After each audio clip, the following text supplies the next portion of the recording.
Alors c'est l'histoire d'un torero qui était un torero gitan de Séville, du début du XXe siècle, qui s'appelle Rafael Gallo et qui enlève la danseuse Pastora Imperio, parce qu'à l'époque il fallait s'enlever pour se marier. Il l'enlève, ils vont se marier à Madrid, et 3 jours après il lui dit je vais acheter des cigares, et il disparaît de la maison. Et elle finit par épouser un industriel du cigare. Et Rafael El Gallo est très malheureux, mais il dit c'est à ce moment-là que j'ai le mieux toré de ma vie, quand j'étais le plus malheureux. Macandé, c'est un personnage en fait dont j'avais entendu parler plusieurs fois, à plusieurs reprises, qui m'intriguait, qui me trottait un peu dans la tête. Et je me suis lancé là-dedans, et c'est un personnage qui m'a fasciné. Parce qu'en fait, c'est une espèce de va-nu-pied, de vagabond, d'exclu, gitan des profondeurs, complètement marginal. Et c'est un type qui a tout refusé. L'une des plus belles anecdotes, je trouve, c'est d'ailleurs dans la période où il commençait à perdre pied un peu, parce que c'est un personnage, c'est pas une histoire forcément très drôle. C'est quelqu'un qui en a bavé, comme on dit.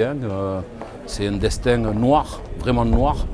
Mais il y a eu une période où, à un moment donné, il y avait une espèce de légende autour de lui, parce que les gens qui le croisaient étaient tous complètement subjugués, mais même plus que ça. Ils devenaient fous, parce qu'il y avait une espèce de ce personnage qui était à moitié ivrogne, à moitié vagabond, à moitié perdu, était capable tout d'un coup, sur une inspiration, au coin d'une rue, dans un bar, à n'importe quelle heure du jour ou de la nuit, de sortir des choses qu'on n'avait pratiquement jamais entendues ailleurs. Et donc la légende a fini, la rumeur, la légende a fini par faire que une des grandes compagnies de disques espagnoles de l'époque a décidé d'envoyer une équipe de preneurs de son à sa recherche, parce qu'ils se sont dit il y a un phénomène, il faut absolument qu'on enregistre ce personnage-là. Et ils l'ont cherché, ils l'ont trouvé en plein après-midi sur une plage, endormi. Il était en train de cuver sa cuite de la veille, de la nuit.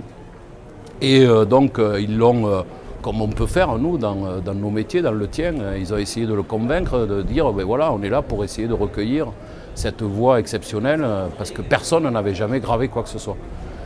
Et donc il a commencé à chanter, et puis au milieu d'un chant, du premier chant, il a tout planté. Et il s'est barré.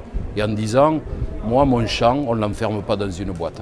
Et c'est la seule occasion où on aurait pu avoir un enregistrement de Macandé. Et c'est parti sur la plage de la Linéa de la Conception. Voilà.